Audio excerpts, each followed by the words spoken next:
everyone, this is Doug Mystic Guy here, just coming back to turn 21 of our Darkest Night playthrough.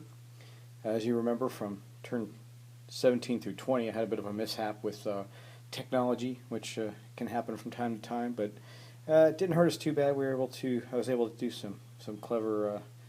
I didn't really do anything very clever. I just told you it broke down and gave you a little recap of where we were at. So, but we're on turn 21 now, so let's get started. At the board, we still have some challenges there. We got 3 blights there. We got 2 in the monastery that the Druid needs to take care of. 4 up here with our monk and our scholar, who had to burn a exhaustive power due to this oblivion thing, blight there. We now have 4 in the village. I mean, it just seems to be piling up on us. I don't know how we're going to do here. I may have to send one of these guys down to the village to try and take on some of that stuff. I just don't know. We'll see. We'll see how it goes. Anyway, let's get started. I think I'm just going to start with the Druid, since he is in a place where all he can do is continue to battle the blights that are there. So we'll get right to it.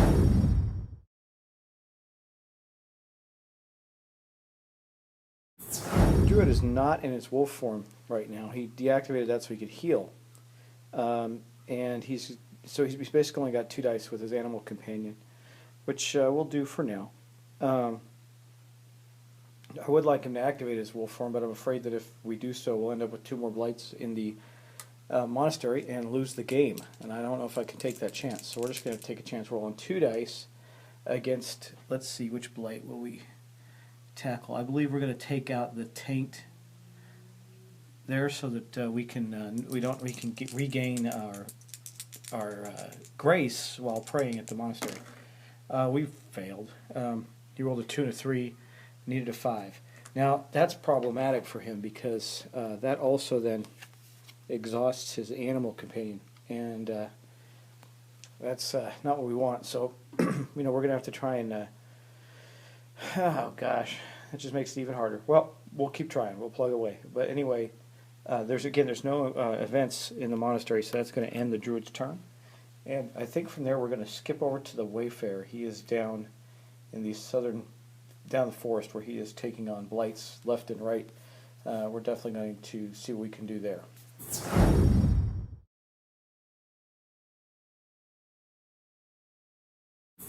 Now, the thing about the Wayfarer is, most of his abilities become active after he travels.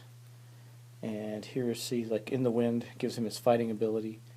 Or that one, not in the wind. From the blue gives him his fighting ability, but he has to travel to get it. He's also got hither and yon, which allows me to ignore the effects of a blight for the rest of my turn and refresh my travel powers. So I'm thinking that that may be the action we take. Gosh, I don't know. Because refreshing isn't going to help him, except for that he'll refresh his Wanderlust. I think, if we attack, we only have 1 die. But you know what? I think what choice do we really have here? Yeah, maybe we can get rid of those webs, and then we can move without penalty. Or the zombies. They're both 5s, so let's see if he can even get close first. And he did. He killed one of the blights. Well, he can elude. He still has 3 to elude the zombies. So I think that what we're going to do is we're going to take, actually, just bang this around, we're going to take out the dark fog, because that will give him the ability to search there as well. Well, you know what, though? If I need to move, we're going to take out the webs. The webs make me lose a turn when I leave, and we don't want that. So we're going to take that one out. Good job. Oh, but you know what? We forgot, of course. And look what I got. I got a card that's probably going to affect that. Roll 1 to move. Let's hope that he doesn't move. You see, where's the card?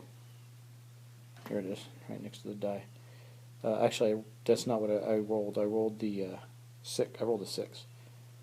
Move to the village. Okay, well, so basically the webs are still there. Now, the webs say lose a turn when leaving, but I didn't leave as a result of moving. I blinked out of there.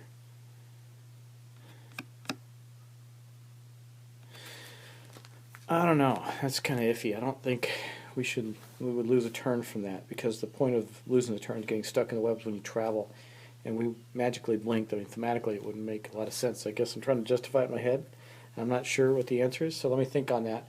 But regardless of that, we did not destroy the Dark Fog. And we ended up in the village, basically not helping us much at all. So, anyway, that's going to end. Oh, you know what? I'm going to take that back. Oh, that's man, I was thinking of the Tither and Yawn. I'll tell you what I'm going to do, though. It wouldn't have mattered. Okay, forget it. Forget it. Nothing, wouldn't have mattered. He is here in the village. And that's going to end his turn. Well, no, he still gets an action. He gets an action there. So I did roll a 5 to defeat a blight. I could have defeated the Revenants or the Necromancer's teleport, the gate. I think I would have done that. I would have defeated the gate. Get rid of that gate there. That's a nasty one. We can evade. Then we're going to have to evade the Revenant on a 4. Now he's still got 3 dice to evade because of his in the wind ability. So let's do that. And he rolled 3 5s. So he evaded soundly. And that will end the turn for our Wayfarer, where we will now move on to our Scholar.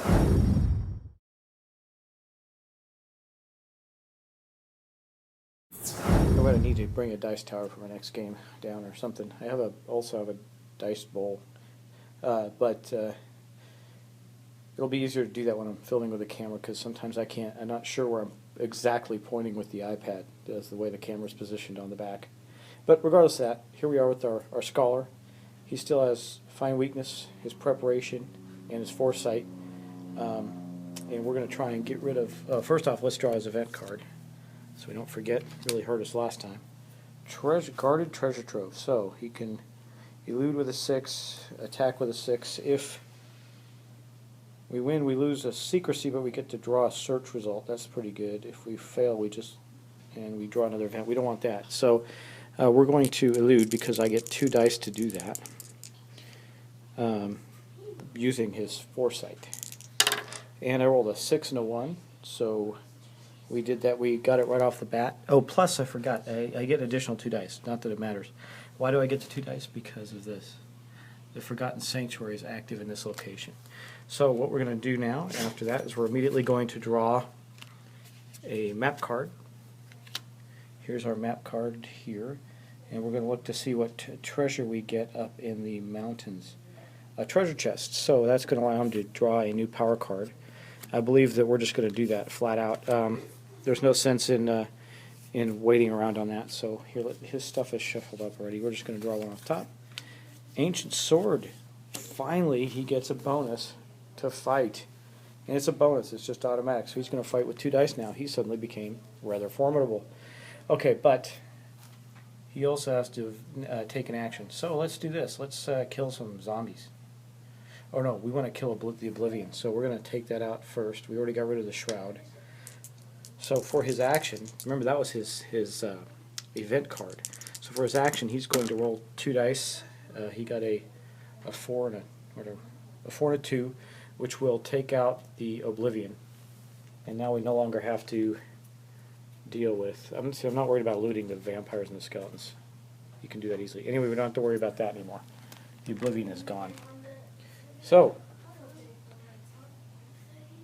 with that said, let's roll for his evasions. He's got to have 4 dice. And we got to make 2 rolls, one against a 4 and one against a 3. So we'll roll against the 4 now. We succeeded. And I just totally messed up his board there. Okay, that's going to bring him down to 1 secrecy too. He's not fighting them. But he did fight the blight. And then we'll roll again for the other ones. He evaded both of them. He rolled a 3 on the zombies and a 4 on the vampires. So he's good. He evaded all the bad guys up there, and that's going to end the Scholar's turn.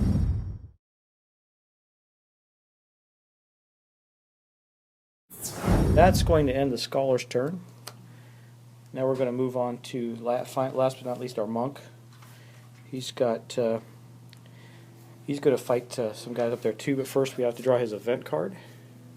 Midnight, +1 to the secrecy, or the darkness track. We're at 22 now, guys. So by the way, on a roll of 1 or 2 by the Necromancer now, we create an additional blight. So we could be creating 3 where he's at. And he is currently up here at the castle. Okay, that was his event. Now we're going to do his attack. Basically, it moved to 22, so he's only got 1 fight dice now, unfortunately, because of that. And he's got really nothing that... he's got really nothing he can do other than try. So he's going to try and take out one of the... probably the zombies. Needs a 5. And he rolled a 5. Very good. So he's defeated the zombies. Last thing we need to do here for the monk is roll his roll to evade the vampires. Now he's got his quiet ability, which will allow him to elude with.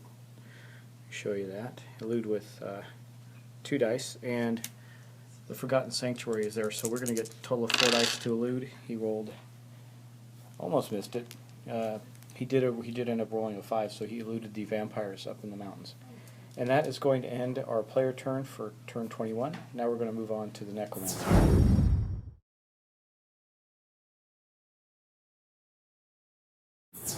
The darkness track is going to go up 1 more. So we're going to start that turn, and then we're going to roll for our Necromancer, who is currently up here in the castle. He rolls a 1. That may have just...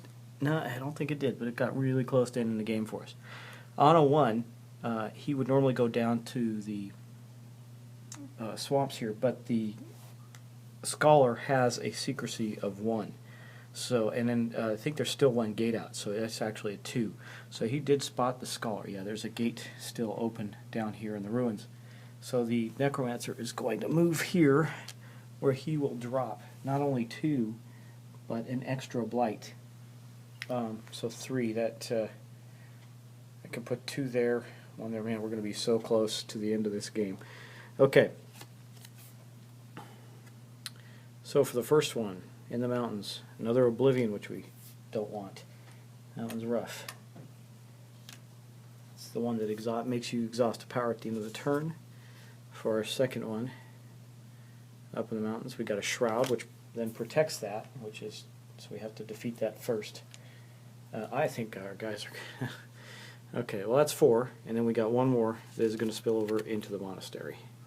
This could be very close to the end of our life here, and it's a curse. So we're going to take the curse right there, and you can see what the curse does is make you lose grace on entering, and that's going to end our turn for turn 21. We'll see you again on turn 22. Where, man, if things don't take a turn for us, it's probably going to be the last turn of the game. Oh, sorry, this curse actually is in the monastery. So he got rid of a curse and okay, got 1 back. No, there's 2 there. Great. Okay, well, that's going to end our turn, and we'll see you on turn 21.